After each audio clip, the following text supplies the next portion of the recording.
Hello guys, welcome to my channel Sophia art classes. आज हम पढ़ाएंगे आधुनिक चित्रकला, जिसका समय है 1800 ईस्वी से वर्तमान तक। इसमें हमारा टॉपिक है तंजौर शैली। ये चोल राजाओं द्वारा संरक्षित तंजौर प्राचीन काल से विभिन्न कलाओं का समृद्ध केंद्र रहा है।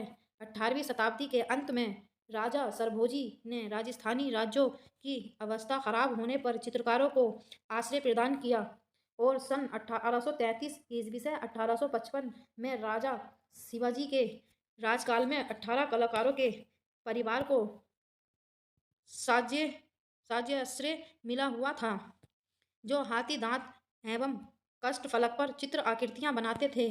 बाल कृष्ण नामक चित्र तंजौर का उत्तम उदाहरण है। सन 1855 ईस्वी में शिवाजी की मृत्यु के पश्चात इस राजवंश का भी अंत हो गया, साथ ही चित्रकारों का संरक्षण भी समाप्त हो गया। इसमें दूसरा टॉपिक है मैसूर शैली। दक्षिण में स्थित मैसूर राज्य में एक विभिन्न प्रकार की शैली का विकास हुआ, जो राजा कृष्णराज के संरक्षण में ही पनपी। यूं तो राजा कृष्णराज से भी पूर्व ये शैली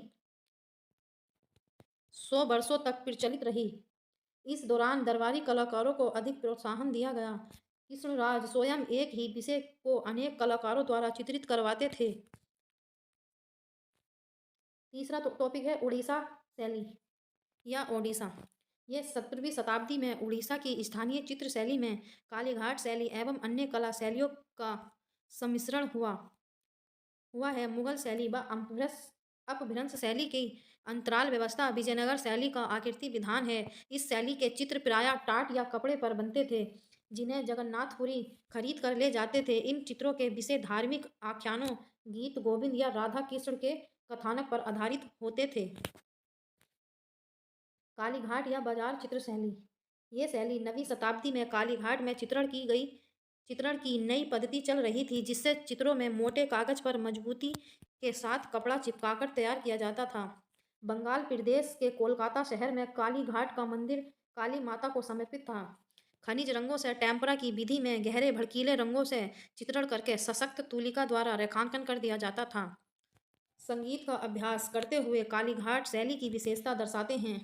इस प्रकार के चित्रों का चित्रण कालीघाट के अलावा हुगली और मिदनापुर, बर्दवान, मुर्शिदाबाद, चंदनगर में भी किया जाता था। पटना या कंपनी शैली। इस शैली का ऐतिहासिक उद्भव उस युग में होता है जबकि भारत में 18वीं शताब्दी के उत्तरार्ध में अंग्रेजों की एक व्यापारी मंडी ईस्ट इंडिया कंपनी अपना अस्तित्व बना चुकी थी। इसके कंपनी अधिकारियों द्वारा बनवाए जाते थे। इसके जो चित्र थे वो कंपनी अधिकारियों द्वारा बनवाए जाते थे तथा इसका मुख्य केंद्र पटना होने के कारण ही इस शैली को कंपनी शैली या पटना शैली के नाम से पुकारा गया है। इस प्रकार के अनेक चित्र पटना संग्रहालय में संग्रहित हैं। मिसेज आर्चर के अनुसार पटना चित्रण शैली तो कंपनी शैली की एक उपशाखा है। कला के इस आंदोलन में राजस्थान में भी दस्तक दी थी।